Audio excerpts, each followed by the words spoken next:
Menonton pornografi dan melakukan masturbasi jika dilakukan dengan tahapan yang wajar sebetulnya relatif aman saja untuk kesehatan kita. Tetapi yang terjadi ketika kita kecanduan yang parah terhadap film-film pornografi, kemudian melakukan masturbasi, sebetulnya hal ini bisa saja mengakibatkan dampak buruk ke tubuh kita. Sayangnya banyak orang ya yang tidak sadar dengan dampak buruk dari kecanduan ini, karena mereka menganggap kalau pornografi dan masturbasi itu merupakan hal yang lumrah untuk dilakukan. Tentu kita harus ingat, segala sesuatu kalau sudah terlalu berlebihan, hal ini akan menimbulkan bahaya yang kurang baik untuk tubuh kita. Mulai dari fungsi otak, kinerja tubuh, hingga kesehatan fisik juga mental kita. Permasalahannya memang di era digital sekarang ini, kecanduan pornografi ini lebih sering ditemui. Karena untuk mengaksesnya itu relatif lebih mudah. Berbeda dengan dahulu, mengakses pornografi itu memerlukan sebuah tantangan atau effort yang lebih. Sekarang, untuk mengakses pornografi, semudah dengan menjentikan jari. Kita bisa mengaksesnya dari tangan kita langsung. Mungkin kita sering ya mendengar ucapan kalau masturbasi itu bisa menyebabkan kemandulan, atau masturbasi bisa bikin badan kurus dan tubuh kita pendek. Hal tersebut sebetulnya adalah sebuah mitos dan itu tidak benar sama sekali. Karena memang tidak ada hubungannya ya antara kebiasaan melakukan masturbasi akan mengganggu kesuburan kita di masa dewasa atau mungkin mengganggu pertumbuhan tubuh juga berat badan kita. Memang banyak sekali ya mitos-mitos mengenai masturbasi dan pornografi yang tersebar luas di masyarakat. Sebagian besar memang banyak yang keliru, tapi jangan salah, juga ada loh dampak negatif yang sebetulnya merupakan sebuah fakta. Di sini akan saya jelaskan apa saja sih fakta-fakta dampak buruk dari kecanduan ini. Pada prinsipnya, kecanduan pornografi dan masturbasi ini kalau sudah berlebihan tentu dapat menimbulkan masalah di tubuh kita. Yang jadi pertanyaan, apa aja sih tanda kecurigaan kalau kita itu udah kecanduan pornografi dan masturbasi yang cukup parah? Jadi salah satu tandanya itu adalah apabila kita kesulitan untuk mengontrol impuls seksual kita, kemudian mengganggu produktivitas. Jadi misalnya ya, kita sedang bekerja, tetapi pikiran kita selalu terbayang konten pornografi, ingin melakukan masturbasi sehingga kita tidak fokus untuk bekerja atau belajar. Hal ini sudah sebuah kecurigaan kalau kita mengidap kecanduan yang cukup berat. Belum lagi ya, perasaan kita stres, rasa bersalah, cemas setiap kali melakukan masturbasi. Hal ini juga merupakan sebuah kendala di tubuh kita yang membuat diri kita menjadi semakin depresi dan menghindari bertemu orang banyak. Baik, sekarang kita langsung ya ke poin utama pembahasan. Ini dia 3 bahaya akibat kecanduan pornografi dan masturbasi di tubuh kita. Di akhir akan saya paparkan juga bagaimana solusi terbaiknya. Yang pertama, dampak buruk dari kecanduan pornografi ini diketahui bisa mempengaruhi struktur dan fungsi otak kita. Salah satu organ yang berperan penting di hidup kita untuk beraktivitas sehari-hari itu adalah otak kita, karena dia mengatur bagaimana tubuh kita bisa berfungsi dengan normal. Bayangkan, kalau otaknya ini ada gangguan atau kerusakan, maka hal ini tentu dapat menimbulkan keluhan di tubuh kita, juga mempengaruhi bagaimana kita beraktivitas sehari-hari. Terdapat beberapa penelitian yang menunjukkan pada seseorang yang sudah memiliki kecanduan pornografi yang cukup berat, terdapat perubahan di struktur otaknya. Struktur otak yang terpengaruh itu adalah area prefrontal cortex. Bagian otak ini berfungsi untuk mengatur bagaimana sistem reward, motivasi, dan pengambilan keputusan. Jadi kita harus tahu dulu juga ya, kalau di otak kita itu terdapat 2 bagian. Ada bagian yang struktur abu-abu dan ada pula yang struktur putih.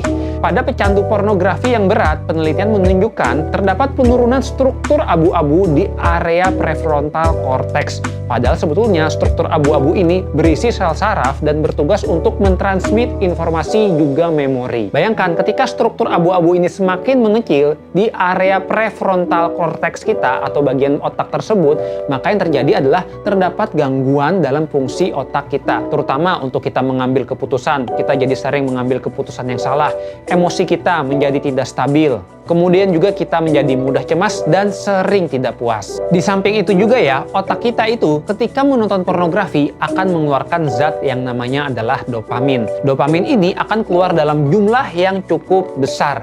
Dia mengatur ya bagaimana sistem kepuasan tubuh kita. Permasalahannya, ketika kita menonton pornografi dalam jangka panjang, otak kita menjadi perlu dopamin yang lebih tinggi lagi agar dapat terpuaskan. Sehingga akhirnya kita sering merasa tidak puas dengan konten-konten pornografi pornografi yang ada. Kita selalu mencari yang lebih, konten pornografi yang ekstrim agar dapat memanjakan dopamin lebih banyak sehingga kita lebih puas. Dampaknya, dalam kehidupan sehari-hari, kita sering merasa sedih atau cemas, juga tidak mudah terpuaskan dengan hal-hal sederhana atau pencapaian-pencapaian kita. Kita ngerasa kayak ini merupakan sesuatu yang biasa aja. Di era sekarang ini kan tidak dapat dipungkiri ya, pornografi itu kategorinya makin banyak. Kita mau yang cari bagaimanapun yang bisa memberikan dopamin lebih, selalu ada saja. Akibat dari dopaminnya yang semakin tinggi ambang batasnya, kemudian konten pornografi yang tersedia banyak, akhirnya kita selalu mencari yang lebih tinggi, dan lebih tinggi lagi, hingga sampai suatu saat kita menjadi sulit terpuaskan dengan hal-hal sederhana. Kondisi ini disebut dengan desensitisasi otak, alias otak kita menjadi semacam kebas dengan rangsangan yang normal. Kita jadi menginginkan rangsangan yang lebih luar biasa tingginya. Sekarang kita lanjut ke nomor 2 ya, yaitu adalah dampak pornografi terhadap produktivitas dan kesehatan mental kita. Jadi selain merusak otak, pornografi dalam dosis yang terlalu tinggi hingga menimbulkan kecanduan juga dapat menurunkan produktivitas hingga dapat mengganggu kesehatan mental kita juga. Paling sering ya, pada pecandu pornografi, mereka itu menjadi malas untuk bekerja.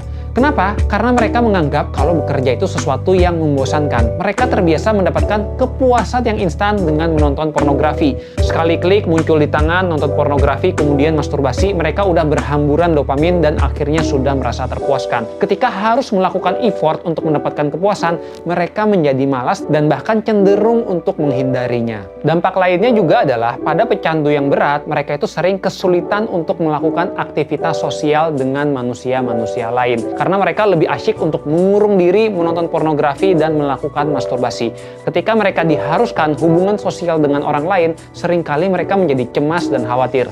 Dia jadi tidak berani untuk menatap matanya, komunikasi menjadi terbata-bata, juga ada rasa gugup yang mendalam ketika berhadapan dengan orang lain, terutama lawan jenis. Akibatnya, dalam jangka panjang, pada pecandu yang berat, mereka itu seperti berada di lingkaran setan ya. Mereka menjadi tidak termotivasi, tidak percaya diri, kesulitan untuk berhubungan sosial, hingga akhirnya mengurung diri. Sekarang kita lanjut ya ke dampak buruk pornografi yang ketiga, yaitu adalah dapat timbul gangguan pada fungsi seksual. Sebetulnya ketika ditanya, apakah kalau kita melakukan masturbasi dapat menyebabkan terjadinya impotensi? Jawabannya adalah tidak. Tetapi bisa saja loh timbul dampak secara tidak langsung akibat menonton pornografi yang kemudian dapat menyebabkan gangguan fungsi ereksi alias penyakit impotensi. Terdapat sebuah kondisi medis ya yang namanya itu adalah porn-induced erectile dysfunction alias disfungsi ereksi diakibatkan menonton pornografi. Kok bisa hal ini terjadi? Jadi pada pecandu pornografi yang berat, mereka itu karena memerlukan stimulasi yang tinggi, alhasil ketika berhubungan dengan pasangan, dia nganggap kalau rangsangan dari pasangannya itu tidak sesempurna dari yang dia dapatkan di pornografi. Tidak jarang juga karena sudah menonton pornografi, dia memiliki standar yang begitu tinggi dan menetapkan kalau untuk bisa terangsang, dia harus bisa menemukan sesuatu yang di film pornografi tadi. Dia memandang kalau pasangannya itu tidak memuaskan dan tidak realistis karena ya standarnya tadi terlalu tinggi dari film pornografi. Saya sendiri pernah ya nemui ada pria yang dia itu kesulitan untuk berhubungan seksual dengan pasangan semenjak dia menemukan genre baru di film pornografi. Di genre tersebut kebetulan dia menyaksikan genrenya yang cukup hardcore adegannya. Alhasil dia menjadi terangsang dengan kegiatan hardcore tersebut. Sementara pasangan alias istrinya tidak ingin melakukan aktivitas tersebut. Karena si laki-lakinya ini sudah terbiasa dengan konten hardcore, alhasil dia menjadi tidak bisa terpuaskan dengan aktivitas seksual biasa. Tentu akibatnya pada pria tersebut dia tidak bisa mengalami ereksi karena gairahnya dengan pasangan tidak ada sama sekali. Padahal sebelumnya dia bisa-bisa aja loh berhubungan seksual dengan pasangan, bahkan bisa memiliki keturunan. Tapi akibat dari kecanduan pornografinya yang tidak ditanggulangi dan semakin lama, akhirnya dia menemukan fantasi yang lebih tinggi lagi sehingga susah puas dengan pasangannya. Kemudian ada kondisi medis yang lainnya, namanya itu adalah traumatic masturbatory syndrome. Jadi traumatic masturbatory syndrome itu adalah kondisi di mana seseorang terbiasa melakukan masturbasi tetapi menggunakan alat-alat tertentu. Paling sering mereka menggesek-gesekkan di bantal atau di kasurnya. Karena sudah melakukan ini dalam jangka panjang, ketika dia menikah dan mencoba berhubungan seksual dengan pasangan, yang terjadi adalah dia sulit untuk merasakan kepuasan. Karena dia biasa mendapatkan kepuasan dengan menggesek penisnya ke bantal atau kasurnya. Sehingga bukan tidak mungkin pada pasangan tersebut mereka kesulitan untuk berhubungan seksual dan timbul kendala. Ada pula ya kondisi yang namanya adalah dead grip syndrome. Dead grip syndrome ini biasanya pada seorang pria karena terbiasa melakukan masturbasi, dia lebih nyaman untuk bisa mencapai kepuasan dan orgasme dengan tangannya sendiri. Karena dengan tangan ini kita bisa mengatur langsung ya bagaimana kecepatannya. Kita pengen kecepatan yang ekstrim, bagaimana tekanannya. Sementara saat berhubungan seksual dengan pasangan, dia ngerasa nggak bisa memuaskan seperti yang ia dapatkan di tangannya. Pada pasangan dia ngerasa nggak bisa buru-buru terlalu cepat, kemudian dia merasa tekanannya beda. Alhasil, dia kesulitan pula untuk mencapai ereksi yang optimal dan kepuasan dengan pasangan saat berhubungan seksual dan bukan tidak mungkin lebih memilih untuk melakukan masturbasi.